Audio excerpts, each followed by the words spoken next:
This is the Crawler and Mage D&D podcast. I'm Crawler. And I'm Mage. Today we're going to talk about the worst, the best, fuck the Blood Hunter. And then we're going to rank them in an order of 1 to 14 where me and Mage here think they belong. What comes across here is, though, is I'm a DM and you're majorly a player. And I'm a newer player just starting out DM. Right, and I'm a forever DM and I've been a player like 3 times. Number 14. So why do you hate the Blood Hunter? Honestly, a lot of reasons. Because it sucks. Okay, cool. So why do you hate the Ranger? Number 13. I don't necessarily hate the Ranger, it's just the subclasses, especially the more original ones when the game first launched from the first few expansions, just kind of pale in comparison not only to the new ones, but just to the rest of the classes. Just the Ranger got power crept horribly. My problem with the Ranger is the fighter does everything the Ranger does, but better, right? Like, the Ranger, which is in the Ranger for the title, the fighter has the archery class. The only thing the Ranger does best is companions, but the Warlock actually does a pretty good job at that. That's also true. Yeah, it's not like summons are necessarily exclusive to Rangers, or that they're particularly good with them. Like, there are other classes that can use summons, and even have subclasses designed with summons, but... Right, Druid's the best summoning class. Warlock is almost as good companion-wise, and the fighter is just as good as at range. Yeah. Flavor-wise, it's great. Like, you basically make Link. Oh, yeah, definitely. Thematically, the Ranger can be incredible. I just think the Monk sucks. That's my worst, not the, fuck the Blood Hunter. I think the Monk, key points, there's not enough key points. It doesn't have enough versatility. It's cool theme-wise, but theme's not really an issue in D. It's just, it just doesn't hit like anything else. It's like the cleric does the roleplay better. The fighter does all the cool shit better. The fighter just basically does the same thing but better too. Even though I find the fighter bland, it just does it better. If funny enough, my number 12 is actually the Monk. Number 12. And realistically, it's just from level 1 to 20, the Monk is incredible in the early game, but gets power crept very fast. Yeah, once classes start to get their specifications and their subclasses, the Monk starts to fall off. But it gets even worse because Monks are based on their key points. It's good to have there are a lot of classes and subclasses that are based on having a certain resource. The problem is that the Monk burns through them way too fast. Yeah, we'll get to it, but the better classes have more resources. They have more resources. They're better for just different scenarios. They're more versatile. Yeah, agreed there. And they're kind of boring, or it might be player creativity. That's another thing I don't like about the Monk, because most people just think like Avatar. Yeah, the Monk can definitely do some creative things if you go into the subclass part of it. But just based as it is, there isn't too much creativity that can come from the Monk. Right. I kind of say it's mostly my players, I think that makes... I've always seen pretty bland Monk, so maybe that's why. But again, I also just don't... If we do PvPs or we do arenas, we do battle royales, whatever, they just never stack up. They're good for a second, and then it's like, oh, I'm tired now. Yeah, and with other classes that have a resource, usually once they expend that resource, it's not like they're completely just done and out of the fight, or that they're a nuisance. But the Monk, once they run out of key points, there's a lot less they can do. They're heavily restricted and even penalized in some cases, because most of their actions, bonus actions, etc., rely on key points. Yeah. They're meant for short bursts. I don't know. I think the Monk needs the biggest rework. At least Rangers recently got a better rework. The Monk needs to be reworked in 1D. That's part of the reason why I want to talk about all this with people and just make these discussions, because I definitely think the Monk just doesn't get enough love because it needs a hard... Yeah, now is the best time for us to basically talk about things like this, so that way they know what to change with the next edition of Dungeons & Dragons. Yeah, so that's all I think about the Monk. Anything else you want to share on the Monk? Realistically nothing else, no. So my 12 is Artificer. We'll talk more about Artificer when we get to where you have them ranked, because I just think they're boring. I just don't think mechanically they fit in the D&D world most of the time. You basically have to make your world a steampunk world. Maybe I've never seen a good Artificer. Maybe that's part of it. The fact that You can make Iron Man out of it with the armor one, but I don't know. It's mostly that. Number 11. My number 11, Ranger, but we've already talked about Ranger. I like him slightly more than you. It's not that big of a deal. My number 11 is the Warlock, and I'll be honest, I don't really have too many problems with most of the spellcasters. It just, for most of them, comes down to personal preference, and I am not too thrilled with the Warlock's kit. I don't find it too interesting. So, roleplay wise, I think the Warlock is incredible. Making pacts with things, especially the Genie one now. It doesn't have to be a demon. It doesn't have to be like whatever.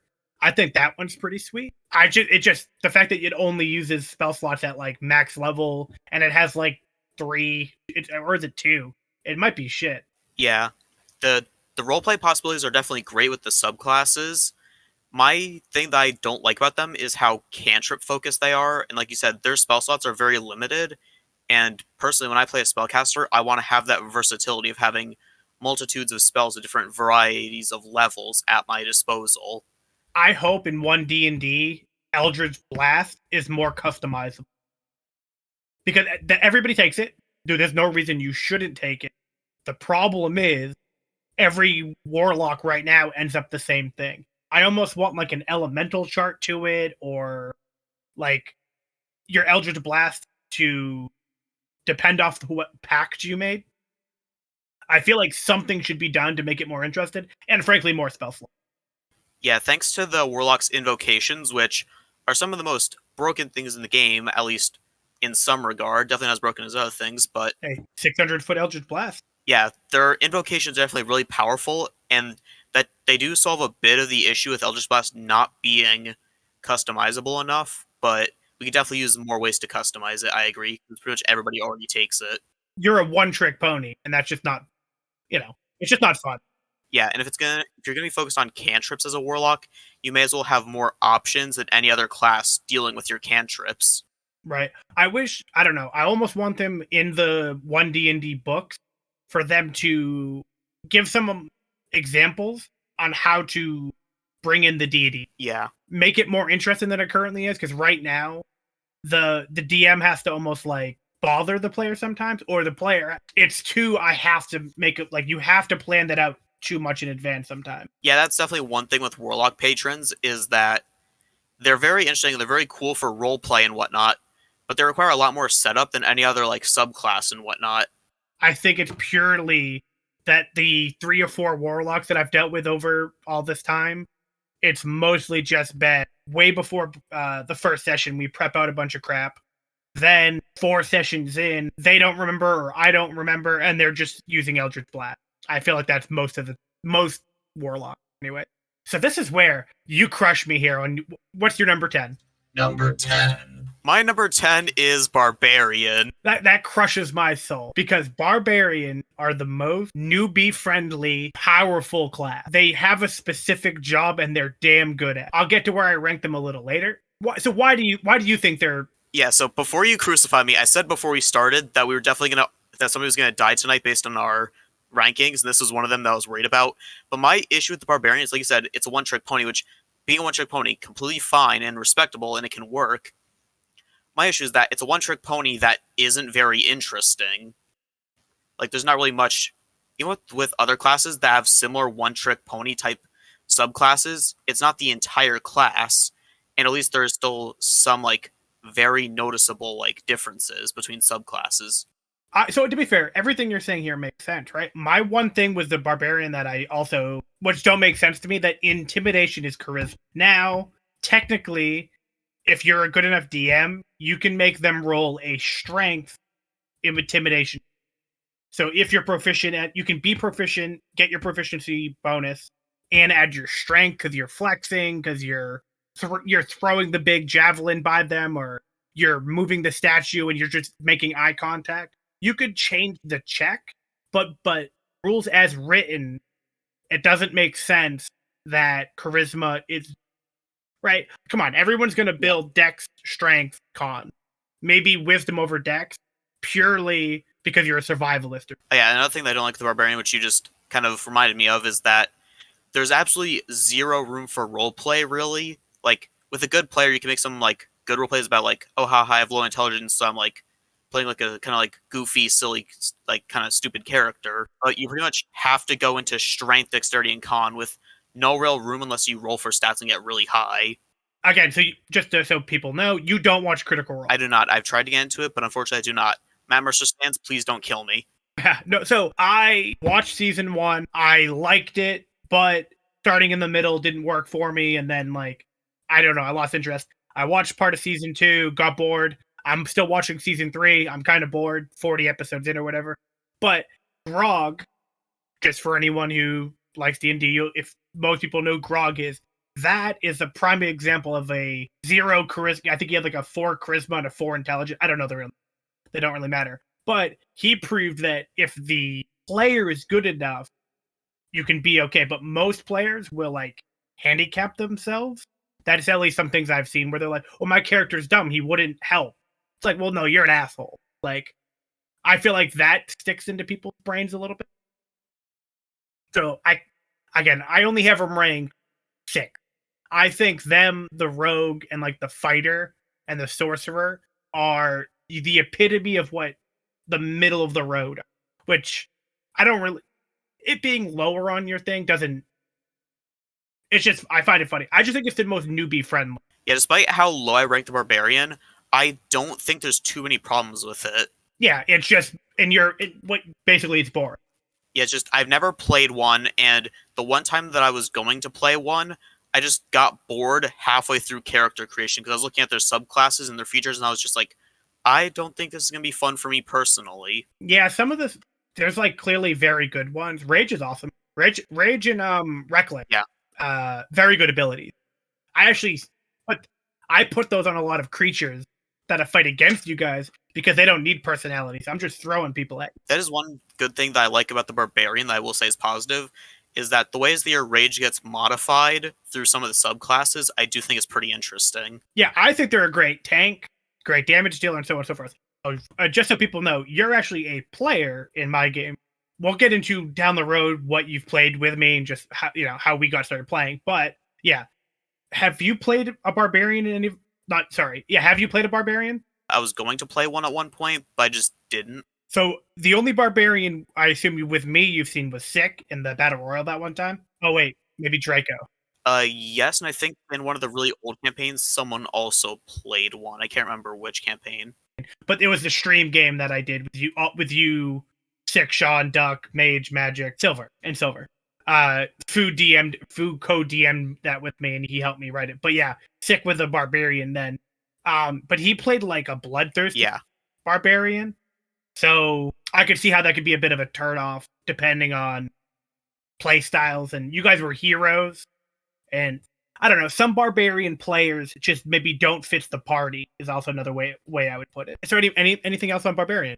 One final party message is that what you said earlier about using strength for intimidation checks, I think that could be a really cool feature that they could add in the next edition, where barbarians can add like either like half or like their full strength to a like intimidation check, because it makes sense that barbarian would be very intimidating. Okay, so this is actually a thing though. Do you know that's just a thing you're supposed to do, right? As a DM? No, I had no idea. Let's say, like, you just played a bard with me. Your performance, say it's a really easy, like tripwire, or not a tripwire, like what's that called? When you like balance on a wire across tightrope, right? Really easy, and you had a pretty decent dex too, but you're trying to show off while trying to do this easy thing. So you're actually making it more difficult than it needs to be. I could have had you roll a performance acrobatics check, right? Because you're playing your instrument while doing it, you're shit-talking the guy while doing it, you're singing, whatever the case, right? That is a better DM thing that people don't do enough, and say that I also don't do enough. I actually, and this is something that I feel like all DMs should talk to with their players. If your character is good at a thing, tell your DM, hey, can I do a blank and blank? Like, the worst thing a DM says is no. Like, I mean, you've played with me long enough now. I don't give a damn like what you guys do as long as it makes sense. You give me the slight, not the slight. If you give me like some reasonable, hey, can I use performance while like, hey, this acrobatics check, you said it was kind of easy, or you, hey, does it look easy? And I say, yeah, it looks like you shouldn't fail. Hey, well, can I attempt to just be cocky, blah blah blah? Can I use my charisma? Essentially, I'm, don't make someone roll the acrobatics and the performance. Well, see, can I just perform while doing so? And then you roll your if you're an expert or proficient in acrobatics, plus your add your charisma to it, and plus your proficient. But like, yeah, that's actually a better thing people should do, and we'll have to discuss using other stats and other things. Yeah, basically combining stats on things that would normally be possibly run as two different checks. What's your number 9? Number 9. My number 9 is the Druid. So this is actually more heartbreaking to me than the Barbarian, and here's why.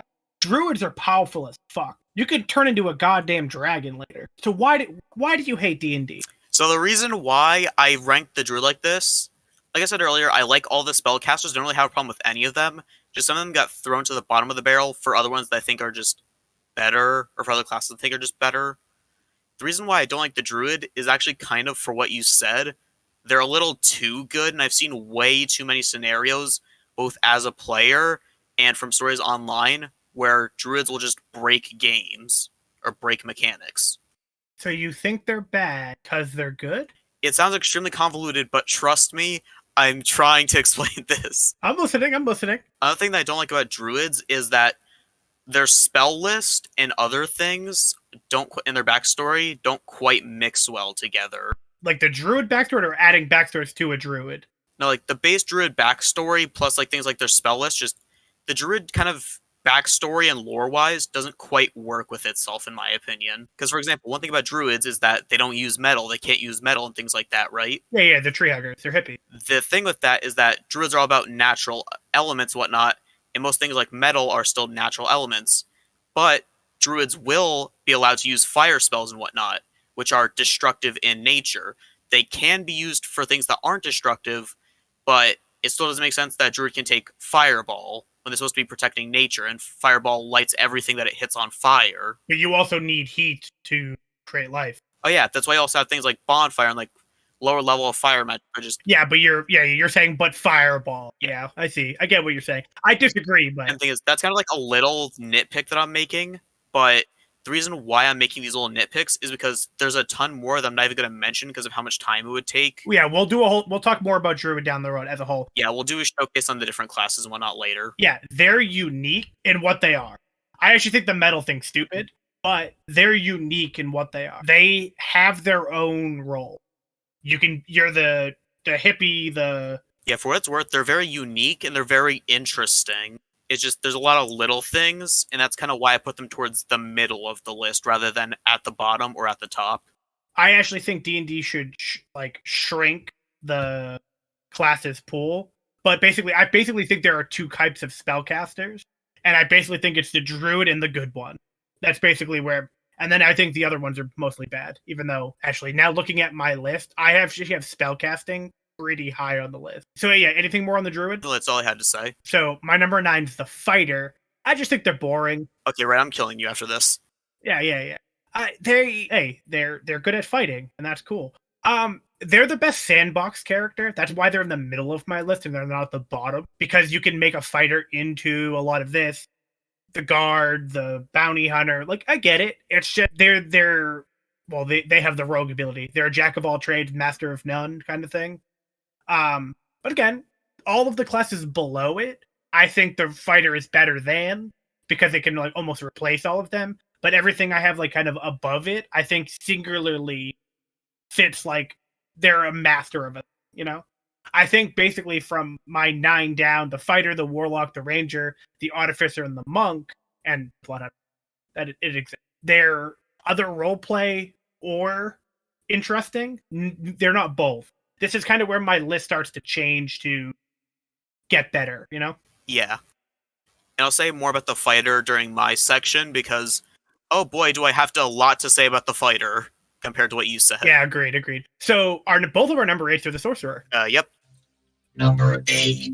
That first one we agree on. We agreed on one other thing, but fuck the blood hunter. Anyways. Oh yeah, fuck the blood hunter. Yeah. The sorcerer. So my reason why the wizard's just better. Same thing. If you're just a wizard that naturally had the powers, it wouldn't change very much. I also think sorcerers should be Constitution cast. I think they're just boring. Well, so why do you think that? I didn't know that. Oh yeah, that's something I want to bring up. Yeah. For a number of reasons. One, we don't have a Constitution spellcaster, or at least no good ones. And it would make sense for the sorcerer out of all the current spellcasters, because I feel like there's a problem with adding new classes, which that's something we'll talk about later with what you said. But if any class were to be changed to be a Constitution caster, I feel like it'd be the easiest and make the most sense for it to be the sorcerer. From a lore standpoint, the sorcerer falls on their heritage. They fall on themselves, their inner power. So Constitution being their willpower, their resolve, their strength, their inner strength would make a lot of sense. Well, so you've seen that Dimension 20 video, I assume, too, where they talk about it? Yeah, I saw that video, yeah. I'll have to link that video for people to watch. He makes just a good argument on it. But realistically, the short version is everybody loves the wild match. Yeah. The sorcerer's fine. The issue is it just gets outclassed by a lot of the other classes. Yeah. It does, but it does wild magic really good. Basically, I think out of all the spellcasters, sorcerer is more of the jack of trades but master of none. There's a little bit of everything. Yeah. Okay. We'll talk more about the sorcerer down the road. So this is a big one for me. So my number 7. Well, no, we'll do yours first because we already talked about this one. So why do you like the Artificer? Number 7. So I like the Artificer primarily because of how much it can be customized, contrary to what you said.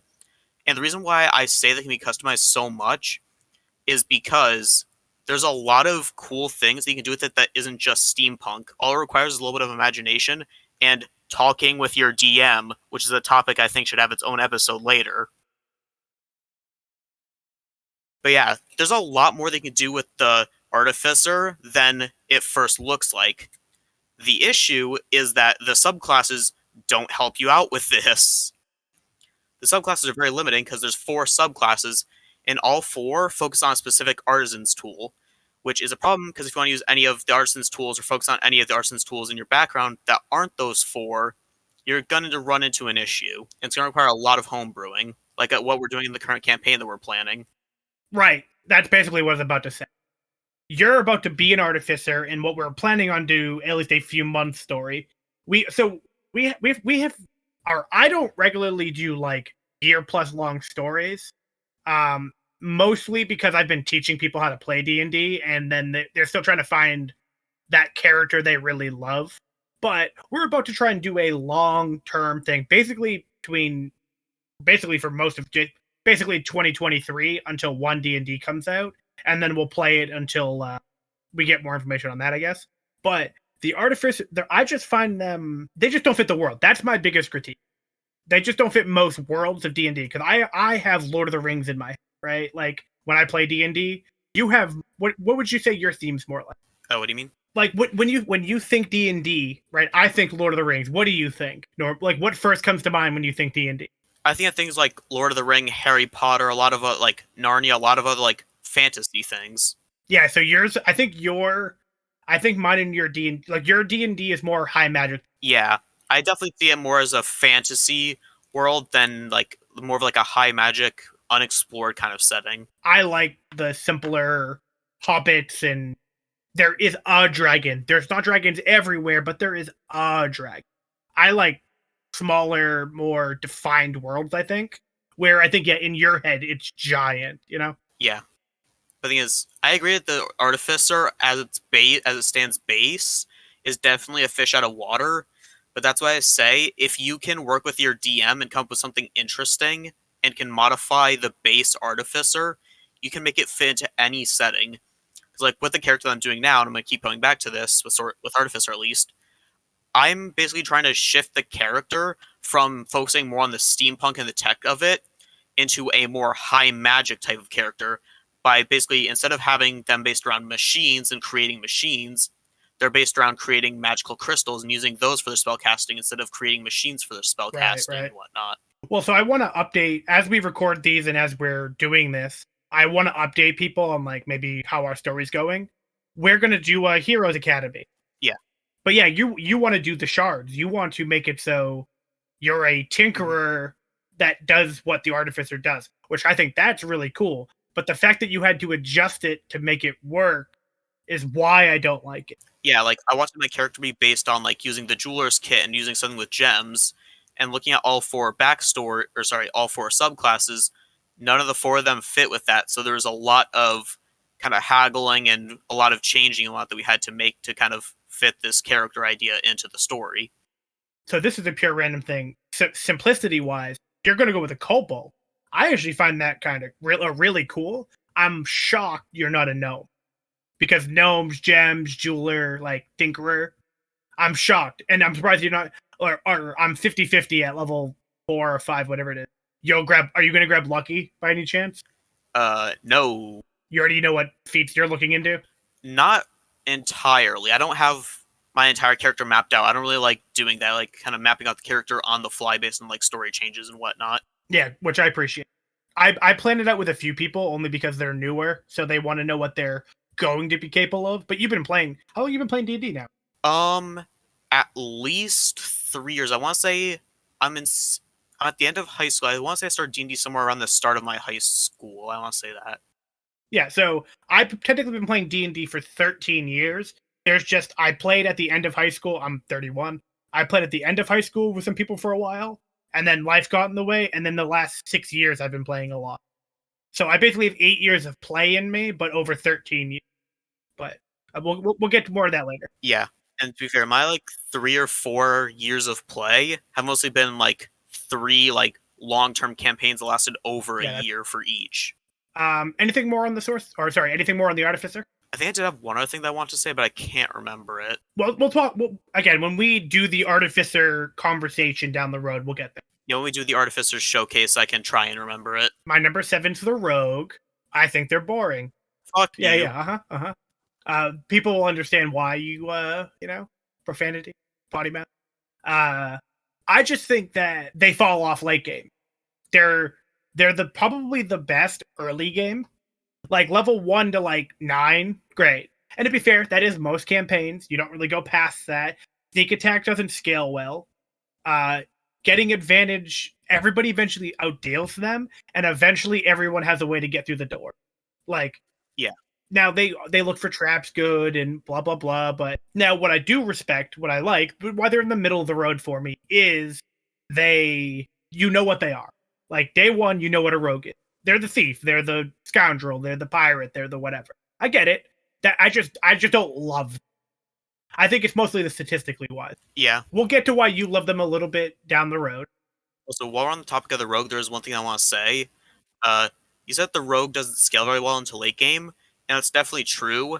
However, I feel like this is an issue with all martial classes. Like I said earlier, my upper stuff is mostly mages. Yeah. So I agree wholeheartedly. I think out of the martial classes, which to be fair, my next one's the barbarian at number 6. The rogue and the barbarian, I think they know exactly what they are. Yeah. That's why they're in the middle of the road for me. My top 5, they're all magic. Like, that's just the way I feel like D&D at its best at level. If you play level like 14 on, everyone's a magic user, which they'll hear about our stories as we go. But we just did a time loop campaign. Yeah, we just did a high level campaign, and we were all magic users. Yeah, I have 4 friends. I'm like, hey, we're going to do a time loop, level 14, come up with a character, cool. And I don't limit you guys. I don't say like, hey, we need a tank. I'll just give you guys like a meat shield buddy NPC if I have. I don't care. So I was like, play whatever you want. Level 14. All 4 of you showed up. All 4 of you with different mages. That's it. We got a bard. We had I think we had a wizard, a druid, and then an artificer. Yeah, once you get to the high level, you definitely see a lot more spellcasters just because at higher levels, they're more dynamic. They feel more powerful. They feel like they scale really well. But all the martial classes just don't scale that well. This is part 1 of 2 of our D&D ranking of all classes. Thank you for listening and continue on for part 2.